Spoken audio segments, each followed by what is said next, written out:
এখন প্রকাশ্যে স্বাগত জানাচ্ছি আমি সেলিয়া সুলতানা। আজকে আমাদের আলাপের বিষয় অর্থের কূটনীতির ভাগশেষ। আমাদের সাথে আলোচনার জন্য আছেন আন্তর্জাতিক সম্পর্ক বিশ্লেষক অধ্যাপক এম শাহিদুজ্জামান স্যার, এবং আমাদের সাথে আছেন অধ্যাপক শাহাদাত হোসেন সিদ্দিকী, তিনি অর্থনীতি বিভাগে আছেন ঢাকা বিশ্ববিদ্যালয়ে। আমরা আলোচনা করব অর্থের কূটনীতির ভাগশেষ। আমরা দেখছি যে অন্তর্বর্তীকালীন সরকারের সময় আমরা আর্থিক খাত সংস্কার এবং সরকারকে বিভিন্নভাবে উন্নয়ন সহযোগিতার জন্য দেশগুলো যেমন অনেক দেশ যেমন এগিয়ে আসছে, ঠিক একইভাবে আমরা দেখছি আর্থিক খাত সংস্কারের জন্য যে দাতা সংস্থাগুলো আছে তারা আসছে। সেখানে অনেকে আবার কিছুটা দূরেও চলে গেছে যেহেতু একটি সরকারের পরিবর্তন হয়েছে। তবে আমাদের দেশের জন্য রেমিটেন্স, জনশক্তি রপ্তানি, বৈদেশিক ঋণ এবং আভ্যন্তরীণ যে সম্পদ আহরণ, আমরা জানি যে আমাদের বিশাল সমুদ্র একটি অঞ্চল রয়েছে। তো সব কিছু মিলে আমাদের নিজেদের স্বার্থ আমরা কতটুকু সমুন্নত রাখবো সে বিষয়ে আলোচনা করব। আমি যদি প্রথম প্রশ্নটি করি, দুজনের কাছেই করছি। অন্তর্বর্তীকালীন সরকার এমন একটি সময়ে এসছে, প্রায় 2 বছর আমরা একটি ভঙ্গুর অবস্থার মধ্যে, নড়বড়ে অবস্থার মধ্যে প্রতিটি খাতের মধ্যে আমরা ছিলাম, সে অবস্থায় তারা এসছেন। এই মুহূর্তে অর্থনৈতিক কূটনীতি জোরদার করা কতটা জরুরি, যদি শাহিদুজ্জামান স্যারকে দিয়ে। আচ্ছা, ওকে, ঠিক আছে। আচ্ছা, আমাকে যখন জিজ্ঞেস করা হলো বলছি, আমি তো বেসিক্যালি আন্তর্জাতিক সম্পর্ক এবং আমার ফোকাসটা বেসিক্যালি পররাষ্ট্রনীতির উপরই হয়। এটা ঠিক যেটা আপনি বললেন যে আগেকার সরকার একেবারেই এমন একটা পর্যায়ে অর্থনীতিকে নিয়ে গিয়েছিল যে আমাদের বৈদেশিক মুদ্রা একেবারে নিচে চলে এসেছে। তারপর যেভাবে হোয়াইট এলিফ্যান্টস, বিভিন্ন মেগা প্রজেক্ট যেগুলো একেবারে অর্থনৈতিক ভায়াবিলিটি ছিল না, সেই সব প্রজেক্ট তার ভারে যে বৈদেশিক ঋণের মাত্রা এমন পর্যায়ে চলে গিয়েছে যে ঠিক বোঝা যাচ্ছিল না। এবং তৎকালীন প্রধানমন্ত্রী কিন্তু নিজেই বলতেন যে সামনের সময়টা খুব খারাপ যাবে। তো যাই হোক, এটা আমার মনে হয় একটা কাকতালীয় ব্যাপার এবং অত্যন্ত একটা বড় অশনি সংকেত থেকে আমরা বেঁচে গিয়েছি যে এই সময় পরিবর্তনটা ঘটলো এবং অর্থনীতি পরিচালনার দায়িত্ব এমন কিছু ব্যক্তির হাতে পড়েছে যাদের প্রজ্ঞা, জ্ঞান ও যে যোগাযোগ মাত্রা অতুলনীয়। কারণ আমাদের শুধু যে এখন যে প্রধান উপদেষ্টা, তার গ্রহণযোগ্যতা ওয়েস্টার্ন ওয়ার্ল্ডে তো যে এত ভালো থাকাতেই আমার মনে হয় যে আনকোশ্চেনেবলি, যেমন এই যে কিছুদিন আগে মার্কিন ডেলিগেশন এসে ঘুরে গেল তাদের দুজন ঊর্ধ্বতম কর্মকর্তার সাথে, সেখানে ট্রেজারি ডিপার্টমেন্টেরও একজন বেশ ঊর্ধ্বতম ভদ্রলোক ছিলেন। তো তারা খুবই সন্তোষজনক একটা রিয়াকশন নিয়ে চলে গিয়েছে। এর চেয়ে আশাবাদ আর হতে পারতো না। আমার তো মনে হয় যে আগে যেই সরকার ছিল তার সম্পর্কে যে ধারণা তার চেয়ে অনেক বেশি, বলতে গেলে ক্লিয়ার একটা নোশন রয়েছে। এবং এর ফলে আমাদের যে রিজার্ভস নিচের দিকে পড়ছিল সেটাকে একটা মিনিমাম পর্যায়ে রাখার ব্যাপারে খুব গুরুত্বপূর্ণ রোল প্লে করেছে বর্তমানের যে বাংলাদেশ ব্যাংকের গভর্নর। তার অনেক বড় অভিজ্ঞতা রয়েছে ওয়ার্ল্ড ব্যাংকে, IMF-এ। এবং এটা আমার মনে হয় যে ফিনান্স অ্যাডভাইজার যিনি, তারও বিশাল যে যোগাযোগ ও সচেতনতা অর্থনীতি সম্পর্কে, এটা আমার মনে হয় আমার বন্ধু ভালো বলতে পারবে। সুতরাং পররাষ্ট্রনীতির একজন ছাত্র হিসাবে আমার মনে হয় যে যাদের হাতে পড়েছে তাদের উপর আস্থা রাখা সম্ভব। এবং বাংলাদেশ ব্যাংকের গভর্নর বললেন যে রিজার্ভসের মাত্রা ঠিক লাল বাতি বলে ধরে নেওয়া হয় তার উপরেই রয়েছে এবং আশা করা যায় যে এটাকে নিয়ন্ত্রণে রাখা যাবে। আমাদের যে ফরেন রেমিটেন্স, সেটাও আশাব্যঞ্জক মনে হয়েছে। এখানে সম্পর্কের ক্ষেত্রে বলা যায় যে যেখানে আমরা একটা খুব নেগেটিভ অ্যাটিটিউড দেখছি সেটা হচ্ছে আমাদের পার্শ্ববর্তী দেশ ভারতের কাছ থেকে।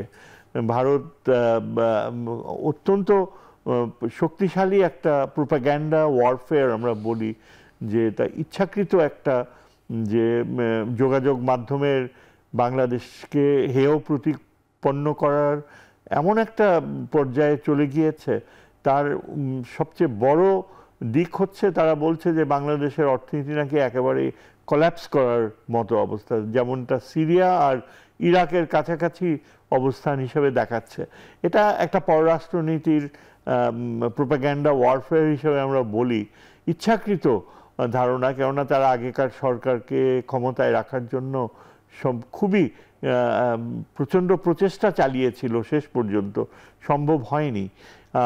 কাজেই কিন্তু একটা আশার ব্যাপার হচ্ছে যে মার্কিন যুক্তরাষ্ট্র ও পশ্চিমা উদ্যোগগুলো, তাদের যে আলোচনাগুলো এতই বাস্তবসম্মত ছিল যে ভারত রিয়েলি কোনো বাস্তব বাধা সৃষ্টি করা, যেটা বলে প্রিভেন্ট করা ফিনান্সিয়াল ফ্লো, সেরকম কোনো কিছু করার মতো এখনো পায়নি, সুযোগ পায়নি।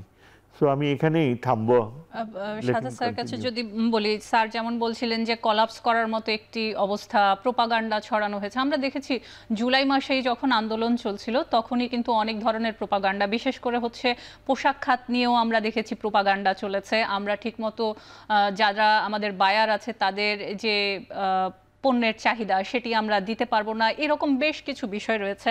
আপনার কি মনে হয় যে আসলেই আমরা কলাপস করার মতো, বা আমরা কলাপস করা থেকে উঠতে পারবো না, বা এইরকম যে প্রোপাগান্ডাগুলো সেগুলো আমরা আসলে কিভাবে মোকাবেলা করব? কারণ সারা বিশ্বে অর্থনীতির একটি গতি প্রকৃতি যদি আমি বাংলাদেশের বিষয়ে সবাইকে একটি ইতিবাচক ধারণা দিতে চাই, সেক্ষেত্রে এই প্রোপাগান্ডাগুলো কি আমাদের আসলে মোকাবেলা করা খুব জরুরি নয়? ধন্যবাদ। দেখুন, যে বাংলাদেশের অর্থনীতির আমি যে জায়গাটায় অনুধাবন করি সেটা হচ্ছে যে এর একটা ইনহেরিটেড কি জন্য যেন ভিতরেই একটা শক্তি রয়েছে। অর্থাৎ আমি পরিষ্কারভাবে বললে, ঝড় আসে কিন্তু সেগুলা মোকাবেলা করে বাংলাদেশের অর্থনীতি দাঁড়িয়ে যায়। এখন সেই প্রেক্ষাপটগুলো যদি আপনি বিভিন্ন ক্ষেত্রে দেখেন, 2007-08 সালের কথা, আপনি global financial crisis, east Asian crisis, even আরও যদি পিছনে যান, সবসময় বাংলাদেশের ফেস করেছে চ্যালেঞ্জ, কিন্তু সেগুলো ভালোভাবে মোকাবেলা করে সামনে এগিয়ে আসছে। ইভেন বিগত সরকারের ক্ষেত্রেও যদি চিন্তা করেন, হ্যাঁ, ডাটার ক্ষেত্রে ম্যানিপুলেশন, কিছু টর্চার করা হয়েছে, বাট আলটিমেটলি মানুষের লাইভলিহুডসের কথা চিন্তা করলে উন্নতি হয়েছে। কিন্তু বিষয়টা হচ্ছে যে জায়গাটায় বিগত সরকারকে প্রশ্ন করা হয় যে আপনি উন্নতি করতে পারেন, কিন্তু সেই উন্নতি করার পিছনে আপনি যে মইটা দিয়ে ল্যাডার স্ট্র্যাটেজিক অ্যাপ্রোচে আপনি ডেভেলপ করেছেন, সেই মইটা যদি হঠাৎ করে সরে যায়, তার মানে চরম রিস্কে পড়ে যাবেন। বিষয়টা হচ্ছে আমি উন্নত করেছি, কিন্তু উন্নতিটা হয়েছে। আমরা যেমন স্বাধীনতার পরে বাজেট পর্যালোচনায় যদি আপনি দেখেন, আমরা উন্নয়নের জন্য 1 টাকা আমরা রাজস্ব খাত থেকে সংগ্রহ করতে পারি নাই। এই বছরের 2,65,000 কোটি টাকা পুরাটাই ধার করতে হচ্ছে, গত বছরের বাজেটটা যান পুরাটাই ধার করতে হচ্ছে। তার মানে হচ্ছে আপনি আর্থিক সক্ষমতা নিজের না বাড়িয়ে যখন আপনি উন্নতি করতে থাকেন, তার মানে তার পিছনে একটা ভ্যাকুম তৈরি হয়ে যায়, যেটা শূন্যের অথই গহ্বরে ফেলে যায়। সেই রিস্ক ফ্যাক্টরটা তৈরি করেছে, যেটা আমরা দেখতে পাই। আরেকটা জিনিস হচ্ছে, স্পষ্ট করে যদি আমি দেখি, সেটা হচ্ছে যে আপনি যদি প্রাতিষ্ঠানিক দুর্বলতা তৈরি করে উন্নতি করতে থাকেন, এই প্রতিষ্ঠান যখন একসাথে কলাপস করে তারা আর ঘুরে দাঁড়াতে পারে না। যেমন বাংলাদেশ শ্রীলঙ্কার সাথে যখন তুলনা করা হয়, শ্রীলঙ্কার institutional strength much more stronger than Bangladesh, যেটা হচ্ছে যে কারণে ব্যাক করে গেছে। এখন বাংলাদেশের কনটেক্সটটা হচ্ছে যে আপনি যে কথাটা বললেন যে দিজ আর রিস্ক ফ্যাক্টর, যে আমাদের প্রপাগান্ডা থাকবে, আর মানুষ যখন পার্শ্ববর্তী দেশ একই সাথে সমতালে এগুতে থাকে, যেমন ভারতের প্রবৃদ্ধির সাথে বাংলাদেশের প্রবৃদ্ধি চিন্তা করলে কম্পিটিটিভ, বাংলাদেশের পার ক্যাপিটার সাথে ভারতের পার ক্যাপিটা তুলনা করলে কম্পিটিটিভ। তার মানে আপনার সাথে যদি আমার কম্পিটিটিভনেস থাকে, প্রতিযোগিতা থাকে, তাহলে আপনি তো আপনার জায়গায় কলকাবজা নাড়তে চেষ্টা করবেন, এবং সেই রাষ্ট্রটা যদি অনেক শক্তিশালী হয় in terms of volume of GDP, সেই দিক থেকে, তাহলে আপনার সেই জায়গাটায় এক ধরনের দুর্বলতা থাকে। সেই দুর্বলতার জায়গা কাটিয়ে ওঠার মূল কারণ হচ্ছে আমরা তখন জিওপলিটিক্স, সেই জায়গাগুলোকে ইকোনমিক স্ট্রেংথ, সেইগুলোর সাথে তুলনা করি যে বাংলাদেশ কি স্ট্র্যাটেজি মেনটেন করবে with the rest of the world. যেমন হচ্ছে যে আমার ভারতের সাথে সম্পর্ক থাকলে আমার অন্যান্য দেশের সাথে, উন্নত বিশ্বগুলোর সাথে কাদের সাথে কিরকম সম্পর্ক থাকে, চীনের সাথে যখন বাংলাদেশ সম্পর্ক রাখে তখন আবার সেই সেই রিজনগুলোতে। এখন বিষয়টা হচ্ছে বাংলাদেশে যখন ইন্ডিয়ার সাথে একটা বড় ধরনের, আমি বলি এশিয়ার মধ্যে যে সমস্ত রাষ্ট্র রয়েছে তার মধ্যে বাংলাদেশের সাথে ইন্ডিয়ার যে বাণিজ্য সেটা প্রথম দিকে অবস্থান করে। কারণ আপনি যদি ইন্ডিয়ার টোটাল বাণিজ্যের, বৈদেশিক বাণিজ্যের অংশ দেখেন এক্সপোর্টের, সেটা হচ্ছে 2.56 অথবা 6.7, যেটা বিশাল একটা বাণিজ্য। তা এখন এই বাণিজ্যের মেজর পোর্শনটা কোথায়? সেটা কিন্তু আমাদের এই র কটন তুলা সাপ্লাই দিচ্ছে কিন্তু ভারত। তার মানে হচ্ছে আমাদের আরএমজি সেক্টরটার ডিপেন্ডেন্ট অন ইন্ডিয়া। এখন বিষয়টা হচ্ছে ইন্ডিয়ার থেকে যদি আপনি কটন ইম্পোর্ট না করে অন্য জায়গা থেকে করেন, তখন কষ্টের ক্ষেত্রে কিন্তু বাংলাদেশের আরএমজি সেক্টরের একটা বড় ধাক্কা খেতে হবে। কারণ হচ্ছে আপনার যখন কষ্ট বেড়ে যাবে, ইন্টারন্যাশনাল কম্পিটিটিভনেস নিয়ে বাংলাদেশের সেই জায়গাটাই। আমরা এই যেহেতু কটনের বিষয়টা এসছেন, আমরা জানি যে পাকিস্তান থেকেও আনতে গেলে সেক্ষেত্রে বেশ কিছুটা খরচ হয়, কারণ এর যে ট্রানজিট রুটটি রয়েছে সে কারণেই হচ্ছে আমাদেরকে বেশি খরচ পড়তে হয়, যার কারণে আমরা অনেকটা ভারতের উপর নির্ভরশীল। আমরা এই নিয়ে কথা বলবো, একটি ছোট্ট বিরতি নিয়ে আমরা আবারও ফিরে আসছি, সাথেই থাকবেন।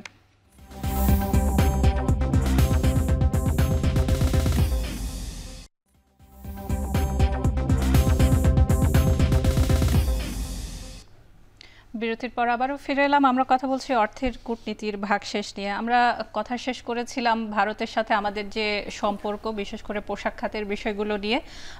তাদের সাথে এক ধরনের একটু নড়বড়ে অবস্থায় আছে, কিন্তু ওইদিকে কিন্তু আমরা আবার দেখছি পাকিস্তান কিন্তু তাদের দিক থেকে এগিয়ে আসতে চাইছে অর্থনৈতিক সহায়তা করার ক্ষেত্রে, এবং তারা বলছে যে, যেমন আমরা জানি যে ভিসার যে খরচ সেটিও হচ্ছে তারা নেবে না, এরকম বেশ কিছু বিষয় হচ্ছে তারা নিয়ে আসছে। কিন্তু এই যে রাজনৈতিক যে একটি জায়গা আমাদের সাথে পাকিস্তানের তৈরি হয়েছে, সেটিকে এই অর্থনৈতিক যে সম্পর্ক সেটি আসলে কতটা মসৃণ করবে বা কতটা কঠিন করবে? শাহিদুজ্জামান স্যার, খুব ইন্টারেস্টিং পয়েন্টটা রেজ করেছেন। এটাই আমি রিয়েলি তুলতে চাচ্ছিলাম, কিন্তু ভাবছিলাম যে কীভাবে পাকিস্তানের সাথে অর্থনীতিকে আমরা কিভাবে রিলেট করব। কেননা ভারত আমাদের এত শক্তিশালী, ও যেটা বলল নির্ভরশীলতা দিচ্ছে অর্থনৈতিক আরএমজি সেক্টরে, সেটা একটা হুমকির মুখে পড়তে যাচ্ছে। ইদানিং যে ঘটনাগুলো ঘটেছে তা সত্ত্বেও কিন্তু পড়তো, কেননা ভারতীয় নীতি হচ্ছে তার নিজস্ব প্রয়োজনে ব্যবহার করা। এখন পাকিস্তানের সাথে যে আমাদের সম্পর্কটা ডেভেলপ করছে, এটার অনেক ইতিবাচক দিক রয়েছে। এটা হয়তো আমাদেরকে অনেক নতুন সম্ভাবনা খুলে দিতে পারে। আপাত দৃষ্টিতে কিন্তু মনে হচ্ছে যে পাকিস্তান তো নিজেই অর্থনৈতিক, অনেকে বলে যে প্রায় ভঙ্গুর অবস্থা, কিন্তু একটা সময় পাকিস্তান কিন্তু একটা শক্তিশালী অর্থনীতি ছিল। 60-এর দশকে, 70-এর দশকেও কিন্তু তাদের অর্থনৈতিক সামর্থ্য অনেক মজবুত ছিল। তারপর আস্তে আস্তে একটা পর্যায়ে যায় রাজনৈতিক যে ইনস্টেবিলিটির কারণে। তবে বর্তমানে যেটা দেখতে পাচ্ছি যে আমরা একটা নতুন ধারার দিকে যাচ্ছি, এবং এটা মূলত কিন্তু পাকিস্তানের সাথে যে সম্পর্কের উদ্ভব হতে যাচ্ছে, অনেকাংশেই আমি একজন নিরাপত্তার ছাত্র হিসাবে মনে করি যে ভারতের সাথে যে সম্পর্কের ক্ষেত্রে একটা বড় ধরনের ফাটল দেখা দিয়েছে, সেটা অনেকটা নিরাপত্তা ফাটল। এবং গত কয়েক বছরে দেখা গিয়েছে যে মানে এত বেশি ভারত রাজনৈতিক চাপ সৃষ্টি করছিল বাংলাদেশে, এবং বাংলাদেশে তৎকালীন সরকারের মাধ্যমে ভারতের উপর যে নির্ভরশীলতা জাতীয় স্বার্থে নয়, শাসক স্বার্থে, এবং সেখানে বলতে গেলে আমাদের গণতন্ত্র ধারা একেবারে পর্যুদস্ত হয়ে যায়। এবং তার পাশাপাশি যে ভারতের উপর যে অর্থনৈতিক নির্ভরশীলতা, স্পেশালি ভারত ছিল আমাদের কাছ থেকে আমাদের 4th লার্জেস্ট বোধহয় ফরেন এক্সচেঞ্জ আর্নার, এবং বাংলাদেশে তার বিশাল জনশক্তি তারা চাপিয়ে দিয়েছে, যার ফলে আমাদের এখানে মেধার প্রতিফলন থাকলেও কিন্তু আমাদের অর্থনৈতিক নিয়ন্ত্রণ, স্পেশালি বিজনেস সেক্টরে, সেভাবে একটা শূন্যতা দেখা দিয়েছে। এবং সেই শূন্যতা থাকার কথা না, কেননা আমাদের ইউনিভার্সিটিগুলো থেকে প্রচুর এন্ট্রিপ্রেনিউর যে বিশ্বাস ব্যবসায়িক স্কিলস নিয়ে গ্র্যাজুয়েটসরা বের হয়ে এসছে, তাদের আন্তর্জাতিক ক্ষেত্রে পদচারণা রয়েছে।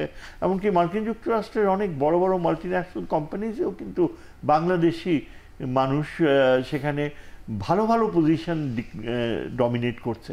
তাহলে আমরা কেন আমাদের অর্থনৈতিক সেখানে ভারত এসে বসে গিয়েছিল এবং প্রচুর আমাদের বৈদেশিক মুদ্রা ভারতে চলে যাচ্ছিল লিগ্যাল। আশ্চর্য ব্যাপার হচ্ছে ভারত কিন্তু ফর্মালি কখনো তা স্বীকার করতো না। কত লক্ষ লক্ষ ভারতীয়রা এখানে এসে উপার্জন করছিল, অথচ সেটা ভারত দিচ্ছিল না। তারা বারবার বলে আসছে এবং এখনও তাদের যে প্রোপাগ্যান্ডা সেটা হচ্ছে এই বাংলাদেশের ভঙ্গুর অর্থনীতিকে আমরা কিভাবে টেনে তুলব, অ্যাজ ইফ ভারত আমাদের অর্থনৈতিক অস্তিত্বকে তারাই টিকিয়ে রেখেছে, এমন একটা প্রোপাগ্যান্ডা তারা করছে। কিন্তু আসলে ঠিক উল্টা, তারা আমাদের এখান থেকে প্রচুর বৈদেশিক মুদ্রা উপার্জন করছে এবং আমাদের এখানে কর্মদক্ষতার মাত্রাকে উন্নত করার ক্ষেত্রে একটা বাধা হয়েছিল। এখন এই যে পাকিস্তানের সাথে আমাদের এখন একটা নতুন সম্ভাবনার দুয়ার খুলে গিয়েছে, এটা একটা অসাধারণ অর্জন। কেননা আমাদের একটা ভ্রাতৃপ্রতিম সম্পর্ক রয়েছিল, অনেক তিক্ততা থাকতে পারে অতীতের অভিজ্ঞতায় ৭১-এ, কিন্তু তারপরেও কিন্তু আমাদের একটা ৪৭ সালে যখন আমরা এক দেশ ছিলাম, একটা নারীর টান সেখান থেকে সৃষ্টি হয়েছে। কেননা আমাদের এখান থেকেই নেতৃত্ব ছিল পাকিস্তান সৃষ্টি করার, এটা পাকিস্তানও স্বীকার করে এবং আজকেও তারা আমাদেরকে প্রতি শ্রদ্ধার সাথে মাথা অবনত করে যে বাঙালিদের অবদান ছাড়া কখনো তারা স্বাধীনতা পেত না। ৪৭ সালে কখনো পাকিস্তান সৃষ্টি হতো না। এবং সেই দিক থেকে যদি আমরা চিন্তা করি, আমাদেরও একটা দায়িত্ব রয়েছে পাকিস্তানের প্রতি, যে তাদের সাথে নিরাপত্তার ক্ষেত্রে একটা দীর্ঘমেয়াদী এমন একটা নির্ভরশীলতা সৃষ্টি করতে যাচ্ছি আমরা, ইনশাআল্লাহ আমরা করতে পারবো, যার ফলে ভারত কখনো বাংলাদেশকে রাজনৈতিক ও ফিজিক্যালি বা বলতে গেলে ভূরাজনৈতিক দিক থেকে যেন নিয়ন্ত্রণের পর্যায়ে না নিয়ে যায়। আমরা সেই পথে যাওয়ার প্রক্রিয়া ভারত প্রায় শুরু করেছিল এবং এই যে গত আন্দোলনটা হলো, সেখানে আমরা অনেক তথ্য পেয়েছি যে ভারতীয়রা একটা তাদের সামরিক বাহিনীর অনুপ্রবেশও ঘটেছিল আমাদের এই দেশে, এবং সেটা যদি অ্যালাউ করা হতো তাহলে আজকে হয়তো আমাদের স্বাধীনতার ভবিষ্যতে একটা মারাত্মক হুমকির মুখে পড়তো। সেখানেই পাকিস্তানের প্রাসঙ্গিকতা, সেখানেই পাকিস্তানের প্রাসঙ্গিকতা এবং ভূ রাজনীতিতে আমরা জানি যে আঞ্চলিক যে অর্থনীতি চলমান রাখতে হবে সার্কের সাথে বা অন্য যে জায়গাগুলো রয়েছে, সেখানে এই সম্পর্কগুলো বিশেষ করে অর্থনীতির জন্য খুবই গুরুত্বপূর্ণ। শাহাদাত স্যার, যদি একটি প্রশ্ন করি, যে আমরা বলছি যে ভূ রাজনীতি অর্থনীতির উপর প্রভাব ফেলে, সেক্ষেত্রে হচ্ছে ভূ রাজনীতি নিয়ন্ত্রণ করে সাধারণত সবসময় বলা হয়ে থাকে যুক্তরাষ্ট্র, যেটি প্রথমেই শাহিদুজ্জামান স্যার বললেন যে যুক্তরাষ্ট্র খুবই শক্তিশালী একটি দেশ এবং সব ভূ রাজনীতির মধ্যেই তার অংশগ্রহণ রয়েছে। ভারতের সাথে যেমন আইমেকের চুক্তি হয়েছে, চীনের সাথে তার কিছুটা বিরোধ রয়েছে। আমরা যখন দেখছি যুক্তরাষ্ট্র একটু কাছে আসছে, তখন কিন্তু দেখা যাচ্ছে চীন একটু নিজের দূর থেকে দেখছে, অথবা রাশিয়া একটু দূর থেকে পর্যবেক্ষণ করছে, একটু দূরত্ব রাখা হচ্ছে। তো এই ভূ রাজনীতি যুক্তরাষ্ট্র যে আমাদের দেশে আসছে, তাদের সাথে চুক্তি হচ্ছে, ইউএসএইডের সাথে একটি চুক্তি হলো, তারা ব্যাংক সংস্কার খাতেও দিতে চাইছে। এই জায়গাটিকে আপনি কিভাবে দেখছেন? আমরা নিজেদের স্বার্থ কতটা ধরে রাখতে পারবো এই ভূ রাজনীতিতে? কারণ বাংলাদেশ খুবই ছোট একটি দেশ এবং সেখানে শক্তির জায়গায় যুক্তরাষ্ট্র অনেক বড় এবং তার চারপাশে শত্রু মিত্র সবকিছুই আছে। শাহাদাত স্যার। জি, যা ধন্যবাদ। যেটা বলছিলেন যে আসলে বাংলাদেশের লোকেশনটাই ইম্পর্টেন্ট এই ভূ রাজনীতির যে প্রশ্নগুলো এবং অর্থনীতিকে কেন্দ্র করে যে ভূ রাজনৈতিক সেই জায়গাগুলো কিন্তু ইন্টারপ্লে ইন এ সেন্স যে আপনি যখন চিন্তা করছেন যে বাংলাদেশের এই মুহূর্তে ইকোনমিক ক্রাইসিস হচ্ছে যে ফরেন এক্সচেঞ্জ রিজার্ভ, দেখবেন যে অর্থনীতির এই জায়গাটাকে কেন্দ্র করেই কিন্তু বাকি সম্পর্কগুলা, রাজনৈতিক সম্পর্কগুলার প্রশ্রয় পাচ্ছে। প্রশ্রয় মানে এবং বলবো যে সম্পর্কের দিকটা জোরদার করার চেষ্টা করা হচ্ছে, আবার কারো দিক থেকে অবনমন হচ্ছে সেই বিষয়গুলো। এখন আমি যদি ইন্ডিপেন্ডেন্টলি চিন্তা করি যে বাংলাদেশের এই মুহূর্তে অর্থনীতিকে বেঁচে থাকার জন্য এখন যে ভূ রাজনৈতিক কৌশল চলছে সেটা আসলে কিভাবে রোল প্লে করছে, আমি লিটারালি বলি যে এই বিগত কয়েকদিনের যদি সম্পর্ক দেখেন বাংলাদেশের সাথে কি নিয়ে আলোচনা হচ্ছে, যে বাংলাদেশ আর্থিক সহযোগিতা চাচ্ছে, অর্থাৎ ডলার ক্রাইসিসটাকে মিট আপ করার জন্য, যেহেতু আমাদের লাল রেড সিগন্যালের কাছাকাছি 20 বিলিয়ন, এর নিচের দিকে আসলেই আসলে ক্রাইসিস ইন্ডিকেশন করতে থাকবে। সো এটাকে কিভাবে প্রতিহত করে বরং উপরের দিকে নেওয়া যায় তার জন্য ডলার সহায়তা। এবং 8 বিলিয়নের জন্য প্রথম অবস্থায় বলা হয়েছে, সেই 8 বিলিয়ন মানে 4.7 বিলিয়ন IMF এর, সেটাকে যেন 8 বিলিয়ন মানে 3 বিলিয়ন বাড়ানো হয়। ওয়ার্ল্ড ব্যাংক, বিশ্ব ব্যাংক 2 বিলিয়ন, আইডিবি আবার প্রতিশ্রুতি দিয়েছে 4 থেকে 7 বিলিয়ন। এই জন্যই বলা হচ্ছে যে আগামী কিছুদিন পরে যে পরিমাণ ডলার ঢুকবে মানুষ নাকি অবাক হবে। অর্থাৎ এই থেকে বোঝা যাচ্ছে যে আসলে অনেক সংস্থা, ইউরোপিয়ান ইউনিয়ন থেকে এডিবি, আইডিবি, ওয়ার্ল্ড ব্যাংক এবং USAID সবাই এখন সহযোগিতার হাত বাড়াচ্ছে এবং প্রতিশ্রুতি দিচ্ছে। এটাই যে কাজটা হবে বাংলাদেশের অর্থনীতির যে বহির্বাণিজ্যের যে সমস্যাটা ছিল, আর্থিক ঘাটতিটা, সেটা মোকাবেলার জন্য এখন প্রস্তুত। তার সাথে আরেকটা পজিটিভ ইন্ডিকেশন হচ্ছে যে আমাদের রেমিটেন্সটা upward. So in a sense যে আমরা সার্বিকভাবে যদি বলা হয় তাহলে কারেন্ট অ্যাকাউন্ট ব্যালেন্স, এই জায়গাগুলো ফরেন ডিরেক্ট ইনভেস্টমেন্ট হচ্ছে না, এটা আমাদের সাহায্য আসছে, যেটা হচ্ছে FDI এবং ফিনান্সিয়াল অ্যাকাউন্টটাকে শক্ত করার জন্য। সেইটা আসলে নির্ভর করবে এই সরকারের উপর। আসলে প্রকৃতপক্ষে আপনাকে আমি ঋণ দিতে পারি, কিন্তু আমি আমার টোটাল সম্পদ নিয়ে আপনার এখানে বিনিয়োগ করব, দ্যাটস এ ডিফারেন্ট কোয়েশ্চেন। সেই জায়গাটা আসবে, এই সরকার কতদিন থাকবে আর কি ধরনের রিফর্মস নিচ্ছে তার প্রতি আস্থা যদি আসে, তাহলে কিন্তু FDI এর জায়গাটা উন্মুক্ত হবে। তখন বাংলাদেশের আসলে এমপ্লয়মেন্ট জেনারেশন, জিডিপি গ্রোথ, এই সমস্ত আপনি যদি বলেন ভিতটা শক্ত হবে। এখন ঋণের কথা বলা হচ্ছে, হ্যাঁ বিগত সরকার 18 লাখ কোটি টাকা, এখন যদি আপনি বলেন এই সরকারের 3 মাসে 8 বিলিয়ন ডলার, তার মানে 80,000 কোটি টাকা, এটাও তো 1 লাখ কোটি টাকা, 8 বারং 96, তার মানে প্রায় 1 লাখ কোটি টাকা। তাহলে এক বছরে যদি 1 লাখ কোটি টাকা হয়, তাহলে 18 বছরে তো 18 লাখ কোটি টাকা হওয়া অতি স্বাভাবিক। বিষয়টা হচ্ছে আমরা যখন ক্রিটিক্যাল অ্যানালাইসিস করি, স্বাধীনতার পরে 18 লাখ, আসলে এটা ধীরে ধীরে এসেছে, কিন্তু বিগত কয়েক বছরে যদি সরকারের অবস্থান দেখেন ঋণের মাত্রা, সেটা আপনাকে উদ্বিগ্ন করবে।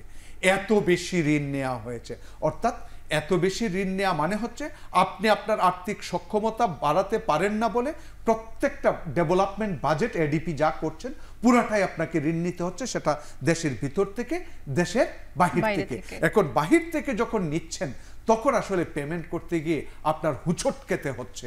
এবং এই রিপেমেন্টের জন্য যেমন গভর্নর মহোদয় কিছুদিন আগে একটা স্টেটমেন্ট দিয়েছে, আমি কিছু করি আর না করি, আমি এত মিলিয়ন ডলার আমি দেনা পরিশোধ করতে পেরেছি। অর্থাৎ দেনার ধারে আমরা যেন ঝুঁকে না পড়ি, সেই ঝুঁকে যাওয়ার দিকে আসলে আমরা যাচ্ছিলাম। কিন্তু আমি আরেকটা কথা স্পষ্ট বলি যে জিডিপির তুলনায় আপনি যখন বাংলাদেশের পাবলিক ডেটের কথা বলেন, সেটা স্টিল এখনো ঝুঁকির মধ্যে নাই।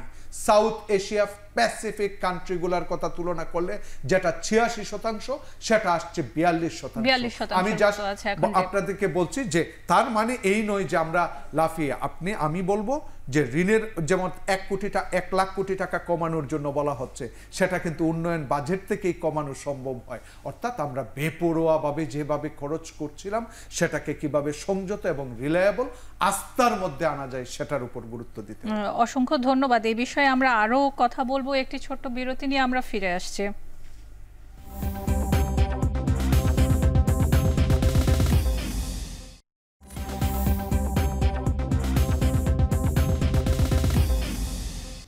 বিরতির পর আবারও ফিরে এলাম। আমরা কথা বলছি অর্থের কূটনীতির ভাগ শেষে কি পাবে বাংলাদেশ। অনেকটা সেরকম, সবারই একটি দেনা পাওনার বিষয় থাকে। অর্থের কূটনীতি কখনোই আসলে নিজের স্বার্থ বঞ্চিত করে হয় না। আমি যদি শাহাদুজ্জামান স্যারকে একটু জিজ্ঞেস করি যে আমরা অর্থনৈতিক গ্রোথ করতে চাই, নিরাপত্তা সেখানে অবশ্যই গুরুত্বপূর্ণ। আমরা জানি ইন্দো প্যাসিফিক একটি স্ট্র্যাটেজি আছে যুক্তরাষ্ট্রের, সেখানে চীনের বঙ্গোপসাগরের যে আমাদের সম্পদ আছে, সেখানে চীনের একটি লিঙ্ক আপ আছে, সেখানে বার্মা অ্যাক্ট বলে একটি বিষয় চলে আসে। আমাদের অর্থনৈতিক যে গ্রোথ সেটির সাথে আমরা নিরাপত্তা কিভাবে যোগ করে রাখতে চাই, কারণ মানুষ সেটি জানতে চায় যে অনেক সময় আমরা শুনি যে যুক্তরাষ্ট্রের ইন্টারেস্ট রয়েছে সেন্ট মার্টিনের ব্যাপারে বা এই বিষয়গুলো। সেক্ষেত্রে নিরাপত্তা অর্থনৈতিক গ্রোথের জন্য কতটা গুরুত্বপূর্ণ হবে আমাদের নীতি কৌশলে? ধন্যবাদ, এটা খুবই গুরুত্বপূর্ণ প্রশ্ন। অনেক সময় আমরা শুধু অর্থনৈতিক অর্জনগুলোর দিকেই বেশি ফোকাস করি এবং নিরাপত্তা বা ভূরাজনৈতিক বাস্তবতাগুলোকে অনেক সময় পাশ কাটিয়ে যাই, যার ফলে পরবর্তীতে অনেক জটিলতা দেখা দেয়। আমাদের যে নিরাপত্তা ভাবনাগুলো, সেই নিরাপত্তা ভাবনাগুলো নিরসন করার ক্ষেত্রে সবচেয়ে বড় বাধা ছিল ভারতের কর্তৃত্ব। ভারত সবসময় গত 15 বছরে এত ভয়াবহভাবে আমাদের পররাষ্ট্র নীতিকে সীমাবদ্ধ করে রেখেছে, নিরাপত্তার ধারণাকে বিঘ্নিত করেছে, যে সেগুলো থেকে বের হয়ে আসতে আমাদের এই যে প্রচেষ্টা শুরু হয়েছে অনেক সময় লাগবে। এবং সেই অর্থে বলতে গেলে বর্তমানে ভারতের যে প্রচণ্ড প্রোপাগ্যান্ডা ওয়ারফেয়ার বা আমাকে খাটো করার জন্য যে তার প্রয়াস, সেটার উদ্দেশ্য হচ্ছে আবার এই আগেকার সরকারকে ফিরিয়ে আনার একটা বদ উদ্দেশ্য, যেটা মোদি ও ভারতের যে ধর্মান্ধ RSS এর যে স্কিম, বাংলাদেশকে একটা করদ রাজ্যে পরিণত করা। যুক্তরাষ্ট্রের ইন্দো প্যাসিফিক স্ট্র্যাটেজিটি নিয়ে অনেকেই অনিরাপদ বোধ করেন, সেখানে বাংলাদেশ একটি খুবই গুরুত্বপূর্ণ অংশে আছে। হ্যাঁ হ্যাঁ, এক্স্যাক্টলি। আজকে আমরা দেখতে পাই যে ইন্দো প্যাসিফিক স্ট্র্যাটেজিকে আমরা আমাদের নিজের মতো করে ইন্টারপ্রেট করা, বাস্তবায়ন করার মতো একটা রিয়েল পজিশনে এসছি। কেননা ভারত এখন জেনে গিয়েছে আমাদের যে ইনিশিয়েটিভসগুলো এখন বর্তমান সরকার নিচ্ছে, সেখানে পাকিস্তানের সাথে একটা স্বাভাবিক সম্পর্ক স্থাপন, মার্কিন যুক্তরাষ্ট্রের সাথে আলাদাভাবে নিরাপত্তার ডায়ালগে যাওয়া, এবং ইন্দো প্যাসিফিক স্ট্র্যাটেজিতে আপনি যেটা বললেন বার্মা অ্যাক্ট, ছোট কথায় বলতে গেলে মার্কিন যুক্তরাষ্ট্রের একটা দুই পার্টি, রিপাবলিকানস ডেমোক্রেটসের কংগ্রেসে সমর্থিত যে পলিসি, যেটা বাস্তবায়নে কোনো বাধা নেই, বরং আমেরিকা চায় যে মায়ানমারে গণতন্ত্র ফিরে আসুক, শক্তির ব্যবহার না করে, এবং যদি গণতান্ত্রিক প্রক্রিয়ায় সেটা সম্ভব না হয়, যদি মায়ানমার ভেঙে যায়, সেটাকে যেন এমনভাবে শান্তিপূর্ণভাবে সেটাকে মানে নিয়ন্ত্রণে রাখা, স্থিতিশীল রাখা, যেখানে মার্কিনী স্বার্থ বঙ্গোপসাগর ও ভারত মহাসাগরে বিঘ্নিত না হয়,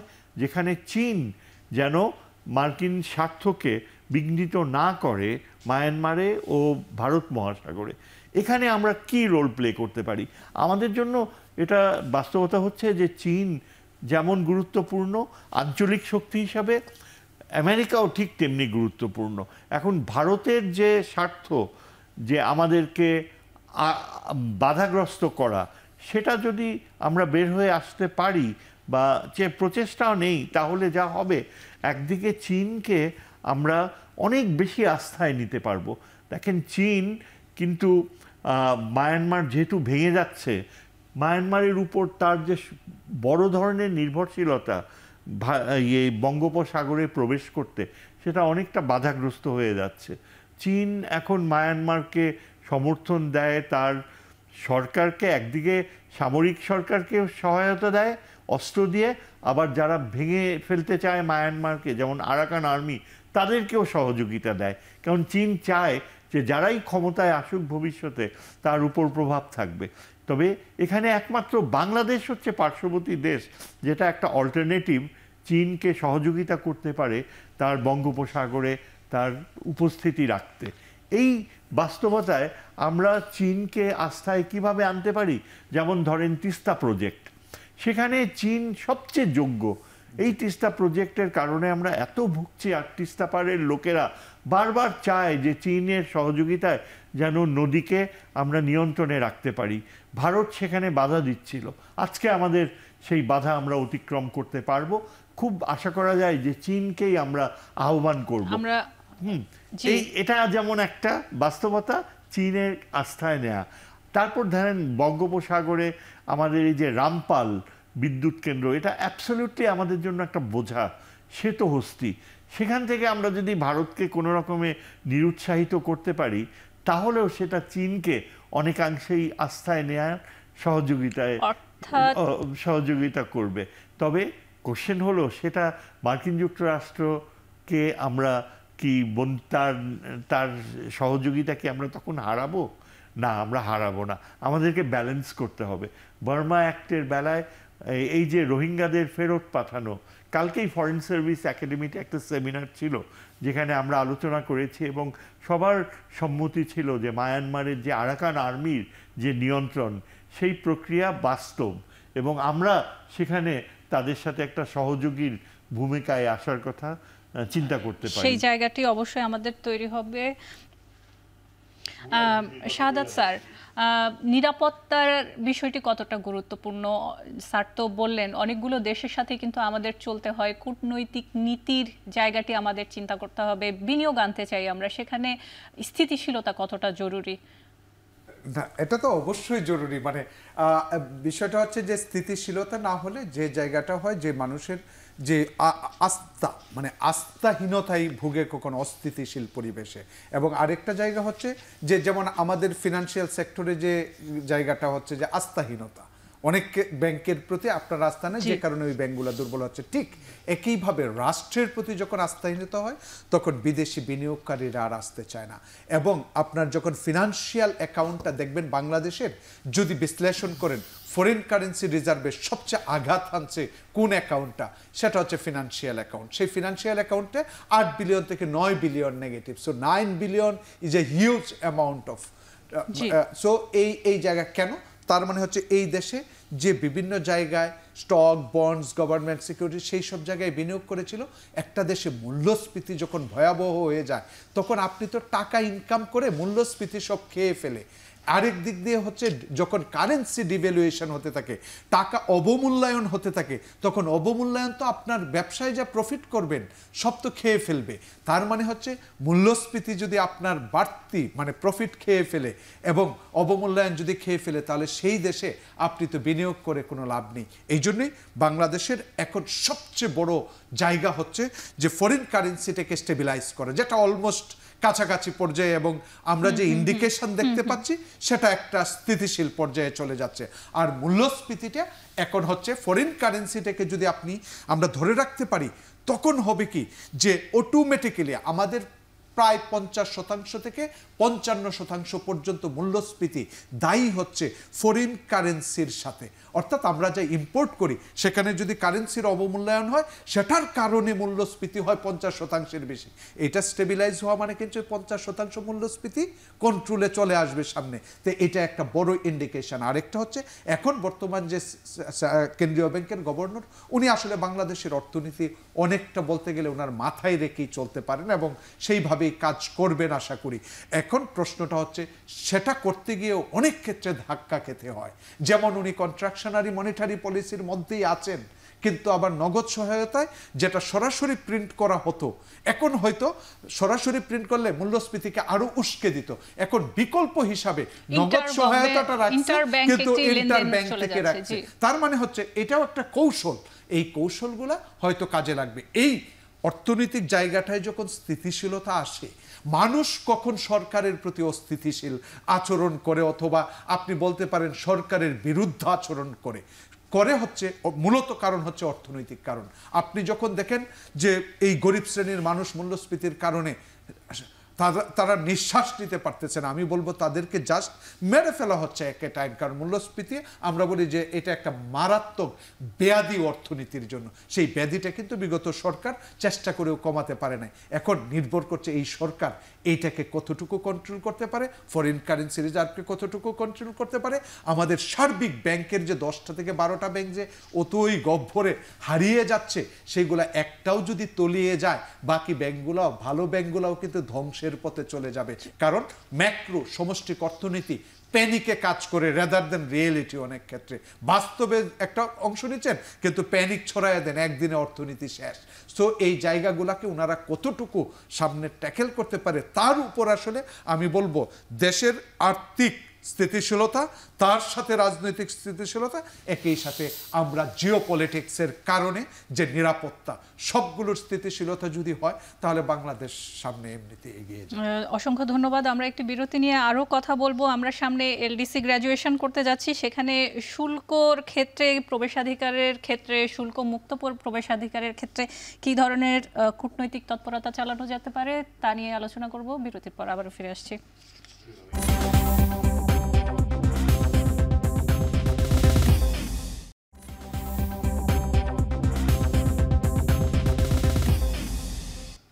বিরতির পর আবারও ফিরে এলাম। আমরা কথা বলছি বিশেষ করে অর্থনৈতিক কূটনীতি নিয়ে। আমি শেষ প্রশ্নটি করতে চাই, দুজনের কাছেই করতে চাই। বিগত সরকারের সময় বেশ কিছু আমরা দেখেছি মেগা প্রকল্পে বিনিয়োগের জন্য চীন, ভারত, জাপান, বিশ্বব্যাংক, এডিবি এরা সহায়তা করেছে।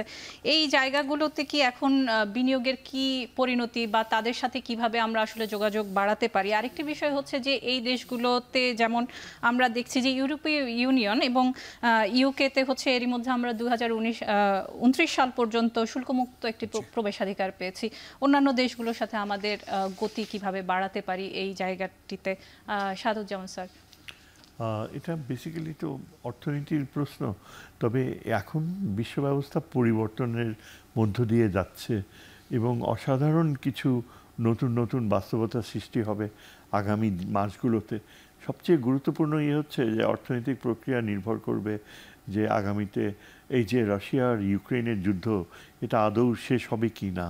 আগামী কয়েক মাসে মার্কিন যুক্তরাষ্ট্রে যে ইলেকশনস হচ্ছে সেখানে ট্রাম্প কি পরাজিত হবে কমলা হ্যারিসের কাছে, নাকি ট্রাম্প শেষ পর্যন্ত ভিক্টোরিয়াস হবে?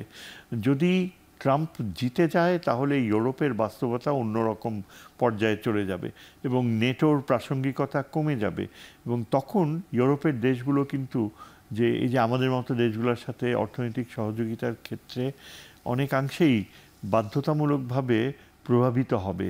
কেননা মার্কিন যুক্তরাষ্ট্র যে ইউরোপের সাথে যে সম্পৃক্ততা, ট্রাম্প প্রেসিডেন্ট হলে তার অর্থনৈতিক মাত্রা হয়তো অনেক সংকুচিত হয়ে যেতে পারে।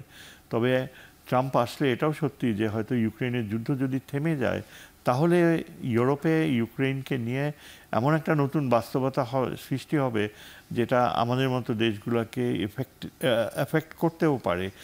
র মেটেরিয়ালস ইম্পোর্ট করা থেকে প্রাইসিং প্রসেস কোন দিকে যাবে। কিন্তু কমলা হ্যারিস যদি প্রেসিডেন্ট হয়ে আসে তাহলে এই যুদ্ধ প্রলম্বিত হওয়ার সম্ভাবনাই বেশি, মধ্যপ্রাচ্যেও যুদ্ধের সম্ভাবনা আরও বৃদ্ধি পাবে এবং তখন বিশ্ব অর্থনীতিতে এই যে অস্ত্রের উপর যে নির্ভরশীলতা, তার ফলে আমার মনে হয় আমাদের মতো দেশগুলো কিন্তু ক্ষতিগ্রস্ত হবে। শ্রমশক্তির বিষয়গুলো যেহেতু মধ্যপ্রাচ্যের জায়গায় আমরা অনেকটাই নির্ভরশীল। আমরা শুল্কমুক্ত প্রবেশাধিকার নিয়ে বলছিলাম যে আমি স্যারের এই প্রশ্নটার সাথে যদি একটু অ্যাড করি, সেটা হচ্ছে যে দেখেন বিগত সরকারের আমলেও আমি কূটনৈতিক প্রকল্প সহায়তা বিগ প্রজেক্টগুলোর ক্ষেত্রে সেই ক্ষেত্রেও দেখেন এক ধরনের সম্পর্ক ছিল। এখন সেই সম্পর্কের মাত্রাটা বাড়ছে না কমছে, সেই দিক থেকে যদি বিবেচনা করেন কূটনীতি অর্থনীতিকে কোন দিকে নিয়ে যাচ্ছে, সেই ক্ষেত্রে দেখা যাচ্ছে যে পরিমাণ প্রমিসড অ্যাসিস্ট্যান্স, সেটা ক্রেডিট অ্যাসিস্ট্যান্স হোক, মানে ঋণ সহায়তা হোক, বিভিন্ন দিক থেকে দেখা যাচ্ছে বেশি সহায়তার আস্থা আমার তৈরি হয়েছে।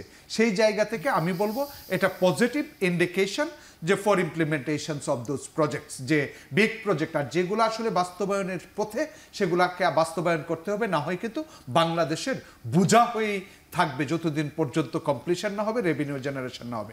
আর বাংলাদেশের যে চ্যালেঞ্জের দিক থেকে এলডিসির ক্ষেত্রে বলা হয় যে 26-এ গ্রাজুয়েশন 3 বছর, 26+3, তার পরবর্তীতে কি হবে সেটা আসলে আমাদের ভাবনারও সময় রয়েছে, অনেক সময় রয়েছে। কারণ জিএসপি প্লাসের কথা বলা হচ্ছে, সেগুলো আসলে কোন মাত্রায় যাবে সেটাও নির্ভর করবে কিন্তু স্যার যেটা বললেন যে বৈশ্বিক যে রাশিয়া ইউক্রেন ওয়ার চলছে, আবার হামাস ইসরায়েল যুদ্ধের কথা চলছে, ইউএস প্রেসিডেন্সিয়াল ইলেকশন চলছে, সেই সমস্ত জায়গাগুলো বৈশ্বিক অর্থনীতিকে কোন দিকে নিয়ে যাবে।